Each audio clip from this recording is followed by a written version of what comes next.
আপনারা শুনছেন story mania, গল্প শোনার নতুন ঠিকানা।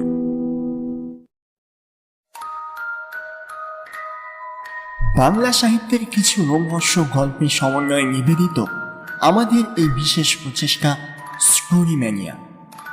আজ আপনাদের জন্য হেমেন্দ্র কুমার রায়ের লেখা বাজলে বাঁশি কাছে আসি।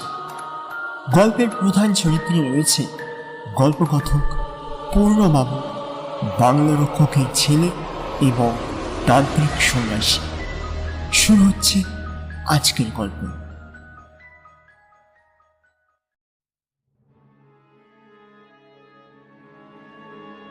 তোমরা কোনারকের নাম নিশ্চয়ই শুনেছ।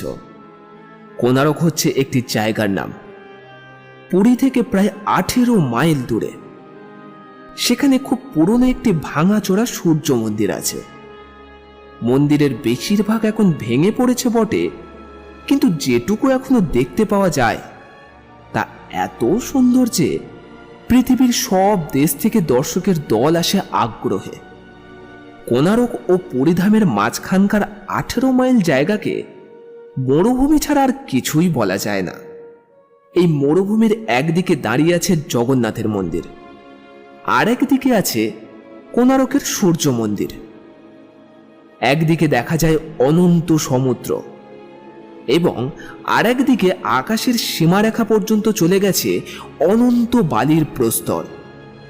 এই বালুকার রাজ্যে ছোটখাটো একটি জনজঙ্গল শ্যামললতা পাওয়া যায় কেবল কোনারকের ভাঙা দেউলের আশেপাশে। এই বন জঙ্গলের মধ্যে একটি সরকারি ডাক বাংলো আছে। আমি যখন সেই বাংলোয় গিয়ে আশ্রয় নিয়েছিলাম তখন সেখানে এক তান্ত্রিক সন্ন্যাসীর নির্জন আশ্রয় দেখেছিলাম। বাংলোর ভিতরে দুখানি শোবার ঘর, তার একখানিতে ছিলাম আমি এবং আর একখানি দখল করেছিলেন আর একজন অপরিচিত ভদ্রলোক। পরে তার সঙ্গে পরিচয় হয়েছিল। তার নাম পূর্ণবাবু, কলকাতার কোন কলেজের অধ্যাপক। এখানে এসেছেন কোনারকের মন্দির দেখবার জন্য। কোনারকের মন্দির থেকে খানিক তফাতে এগিয়ে গেলে পাওয়া যায় চন্দ্রভাগা নদী। একদিন সন্ধ্যার কিছু আগে আমি এই নদীর ধারে বেরিয়ে বেড়াচ্ছি। হঠাৎ আমার পায়ে কিসের ঠোক্কর লাগলো। হেড হয়ে যেয়ে দেখি বালির ভেতর থেকে কি একটা জিনিসের আধখানা অংশ বাইরে বেরিয়ে রয়েছে। খানিকটা টানাটানি করতেই জিনিসটার সবখানে বেরিয়ে পড়ল। ভালো করে পরীক্ষা করে বুঝলুম সেটা হচ্ছে অদ্ভুত আকারের এক বাঁশি। অন্যমনস্কভাবে সেটাকে হাতে নিয়ে আমি আবার বাংলোর দিকে ফিরলুম। যখন বাংলোর খুব কাছে এসে পড়েছি তখন কেন জানি না আমার মনে হলো একবার পিছন পানে ফিরে তাকানো উচিত। সঙ্গে সঙ্গে ফিরে দাঁড়িয়ে দেখি নদীর ধার থেকে একটা মানুষের মূর্তি হন হন করে আমার দিকে এগিয়ে আসছে। তার যেন খুব তাড়া, কিন্তু সে কিছুতেই তাড়াতাড়ি আসতে পারছে না। অন্তত তার ভাবভঙ্গি দেখে আমার এই রকম মনে হলো সে যেন আসছে আসছে আসছে। সে আসছে অথচ আসতে পারছে না। সন্ধ্যার আসন্ন অন্ধকারে মূর্তিটাকে স্পষ্টভাবে দেখা যায় না, অথচ তাকে ভালো করে দেখবার জন্য মনের ভিতরে একটা আকর্ষণ কৌতূহল জেগে উঠেছে। বাংলোর ঘরের ভেতর বসে বাতির আলোতে বাঁশিটাকে ভালো করে পরীক্ষা করে দেখলুম। বাঁশিটা মোটেই একালের নয়, তামার বাঁশি, এবং বয়সে এ হয়তো কোনারকের মন্দিরের মতোই সুপ্রাচীন। তার গায়ে কতকগুলো যেন অক্ষর খোদাই করা রয়েছে, কিন্তু সেগুলো যে কোন ভাষার অক্ষর কিছুই বোঝা গেল না। এই সেকেলে বাঁশিটা কখনো বাজে কিনা সেটা দেখবার জন্য তার রন্ধে একবার ফুঁ দিলাম। আমার সেই সামান্য ফুঁয়েই বাঁশিটা হঠাৎ আশ্চর্য তীক্ষ্ণ ও তীব্র স্বরে বেজে উঠল। বাঁশি যে এত জোরে বাজতে পারে এটা ছিল আমার কল্পনারও অতীতে। অত্যন্ত চমকে উঠে বাঁশিটা টেবিলের উপর রেখে দিল এবং সঙ্গে সঙ্গে শুনলুম একটা এলোমেলো ঝোড়ো হাওয়া বাইরে থেকে ঘরের ভেতরে ঝাঁপিয়ে পড়ল। বাতিটা গেল নিভে। জানালা বন্ধ করে আমি আবার বাতিটা জ্বাললুম। এবং তারপরেই শুনলুম ঘরের দরজায় কি যেন করাঘাত করছে। আস্তে আস্তে উঠে দরজা খুলে দিলুম। আর একটা ঝোড়ো হাওয়ার দমকা এসে ঘরের ভেতরে ঢুকে পড়ল, কিন্তু দরজা খুলে কাউকে দেখতে পেলুম না। ভাবলুম এ হয়তো আমারই মনের ভ্রম, দরজায় শব্দ হয়েছে হাওয়ারই জন্যই। সে রাত্রে হাওয়ার জোর ক্রমেই বেড়ে উঠতে লাগলো। দরজা জানালায় ক্রমাগত ঠেলা মেরে পাগলা হাওয়া কেবলই যেন ঘরের ভিতরে আসতে চায়। তার আওয়াজ শুনে আমার মনে হলো কোণারকের প্রাচীন ভগ্ন মন্দিরের আত্মা যেন করুণ আর্তনাদ করছে, যেন দেউলের সমস্ত পাথরের মূর্তি হঠাৎ আজ জ্যান্ত হয়ে কাতর কান্না শুরু করে দিয়েছে। অসংখ্য যক্ষ রক্ষ কিন্নর আর নাগকন্যার দল যেন এই বাংলোর চারিদিকে ঘিরে দল বেঁধে দাঁড়িয়ে রয়েছে। দরজায় করাঘাত করছে তারাই। এরকম সব কথা মনে হওয়া মনের খুব ভালো অবস্থার লক্ষণ নয়। মন থেকে এইসব দুশ্চিন্তা তাড়িয়ে এখন ঘুমাবার চেষ্টা করা উচিত। চেয়ার ছেড়ে উঠে ধীরে ধীরে বিছানায় গিয়ে শুয়ে পড়ল। খানিক পরে চোখে একটু তন্দ্রার আমেজ এলো, কিন্তু ঘুম আসবার আগেই আমার কেন সন্দেহ হলো যে বিছানায় আমি একলা নেই, আমার পাশে যেন আর একজন কেউ আছে। টেবিলের উপরে বাতিটা তখনও জ্বলছিল। সেই আলোতে আড়ষ্টভাবে পাশ ফিরে দেখলুম, না, আমি ছাড়া তো বিছানায় আর কেউ নেই। নিজের মিথ্যা ভয়ে নিজে মনে মনে একটু হেসে আমি আবার চোখ মুদে ফেললাম, কিন্তু তখনই আবার মনে হলো আমার পাশে আর একজন কেউ শুয়ে পড়েছে। কিন্তু এবার এই অলীক কল্পনা নিয়ে আর মাথা না ঘামিয়ে আমি নিদ্রা দেবীর আরাধনায় নিযুক্ত হলুম।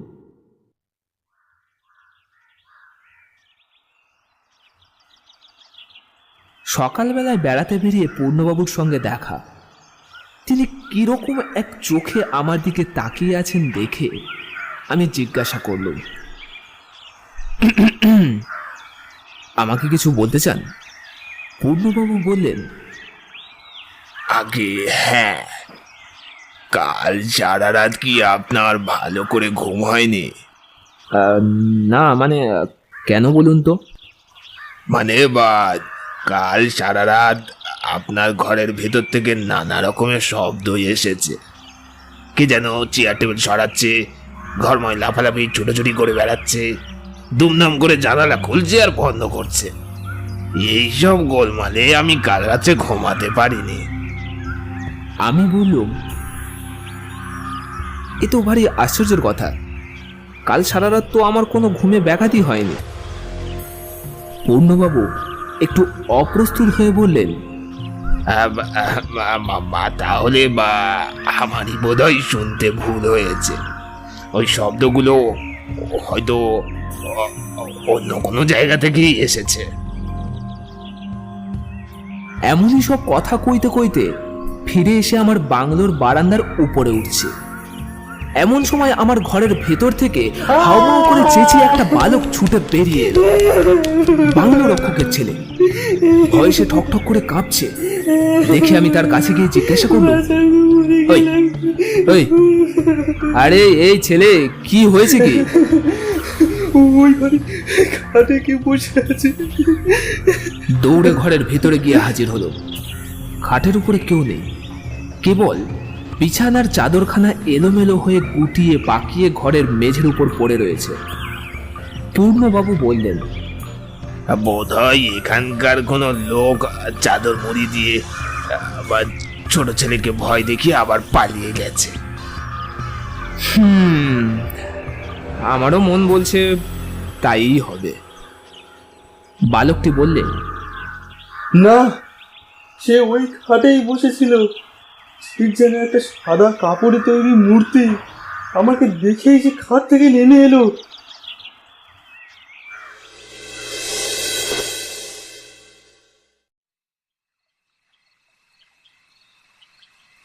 সেদিন সন্ধ্যার পর টেবিলের ধারে বসে বই পড়ছিল।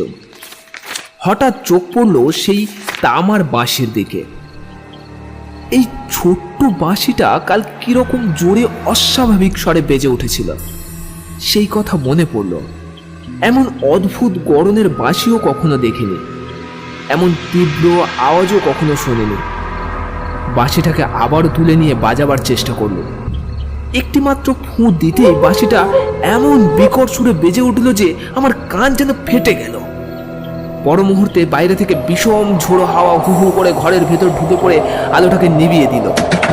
ঘরের জানালা দরজা বন্ধ করে আলোটা আবার জ্বেলে অবাক হয়ে ভাবতে লাগলো, বাইরে কোনো দুর্যোগ নেই, তবু আচমকা এমন ঝোড়ো হাওয়া জাগে কেন? কালও এই ব্যাপারটা হয়েছিল, আজও তাই। খাটের দিকে চোখ গেল, বিছানার চাদরখানা আপনা আপনি তাল পাকিয়ে গুটিয়ে যাচ্ছে। এও কি সম্ভব? নিজের চোখকে বিশ্বাস হলো না। চোখ দুটো দু হাতে রোগড়ে ভালো করে আবার তাকিয়ে দেখি, খাটের উপর পা ঝুলিয়ে বসে আছে এক কিম্ভূত কিমাকার মূর্তি। ধপধপে কাপড়ের মতো সাদা তার দেহ, তার হাত আছে, পা আছে, মাথা আছে, কিন্তু চোখ, নাক, ঠোঁট তার কিছুই দেখা যায় না। কি ভয়ানক! মূর্তিটা উঠে দাঁড়ালো, দুদিকে দুহাত বাড়িয়ে বাঁধো বাঁধো পায়ে যেন কি ধরবার চেষ্টা করতে লাগলো। তার ভাবভঙ্গি অন্ধের মতো, কিন্তু সে কাকে খুঁজছে? আমাকে? একথা মনে হতেই দারুণ আতঙ্কে আমি চেয়ার ছেড়ে উঠে দাঁড়ালো। সেই শব্দ পেয়ে অন্ধ মূর্তিটা বেগে আমার দিকে আসতে লাগলো। আমি এক লাফে দরজার বাইরে এসে পড়লুম। পাগলের মতো দরজা খুলে বাইরে বেরিয়ে চেঁচাতে লাগলো, রক্ষা করো, রক্ষা করো, রক্ষা করো, মরে গেলুম। চারিদিক থেকে দ্রুত পায়ের শব্দ পেল, পূর্ণবাবুর গলাও শুনতে পেল। ব্যাপার কি মশাই, ব্যাপার কি? দু হাতে চোখ চেপে মাটির উপরে বসে পড়লুম এবং তারপরে আকুল সুরে বললুম,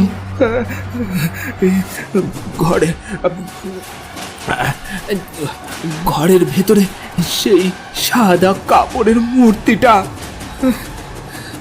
সকলে ঘরের ভেতরে ঢুকলো। পূর্ণবাবু উচ্চস্বরে বললেন, কে? কেউ তো ওখানে নেই। হতভম্বের মতো ঘরে ঢুকে দেখলুম মূর্তিটা অদৃশ্য হয়েছে। মেজের উপরে দরজার কাছে বিছানার চাদরখানা গড়াগড়ি দিচ্ছে। এমন সময় কনারকের মঠের সেই তান্ত্রিক সন্ন্যাসী ঘরের ভিতর ঢুকে বললেন, কি হয়েছে এখানে, এত গোলমাল কেন?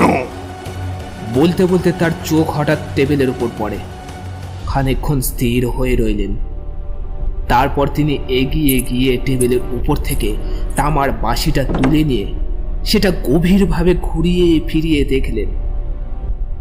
তারপর বললেন, একা এখানে কেমন করে এলো?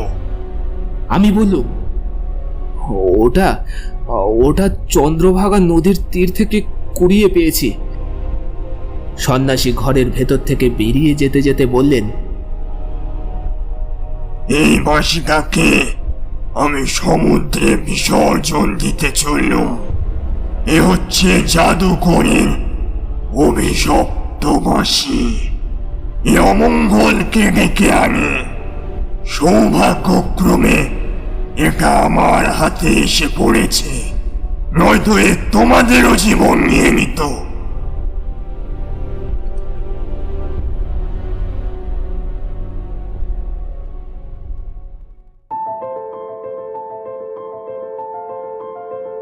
শুনলেন আজকের গল্প। গল্পকথক এবং পূর্ণবাবু তুহিন, বাংলা রক্ষকের ছেলে শুভ্র, তান্ত্রিক সন্ন্যাসী পথিক। শেষ হলো আজকের গল্প। পরের বার আরও এক রোমহর্ষক গল্প নিয়ে হাজির হবে টিম স্টোরি ম্যানিয়া। ততদিন সুস্থ থাকুন, ভালো থাকুন।